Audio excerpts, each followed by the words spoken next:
తెలంగాణలో శ్రీరంగంలో కొలువైన రంగనాథస్వామి లాంటి అద్భుత ఆలయం ఉందని మీకు తెలుసా? మీరు వింటున్నది నిజమే. కలియుగ వైకుంఠం లాంటి తమిళనాడులోని శ్రీరంగం ఆలయాన్ని పోలిన ఆలయం ఇది. ఈ ఆలయంలోనికి ప్రవేశించగానే శ్రీరంగం ఆలయాన్ని గుర్తు చేస్తుంది. ఆ శ్రీరంగం కావేరీ నది ఒడ్డున ఉన్నట్టే ఈ ఆలయాన్ని కూడా నిర్మించారు. చుట్టూ నీళ్లతో చల్లని వాతావరణం అందరినీ అలరిస్తుంది.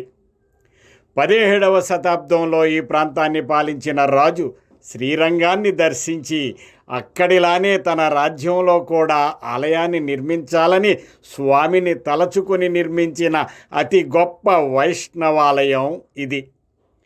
ఈ ఆలయం ఎంతో మహిమాన్వితమైనది. తెలంగాణ శ్రీరంగంగా ప్రసిద్ధి పొందింది. ఇది హైదరాబాదుకు దగ్గరలోనే వనపర్తి జిల్లా పెబ్బేరు మండలంలో ఉంది. ఈ ఆలయాన్ని దర్శించి అందరూ పునీతులు కాగలరు.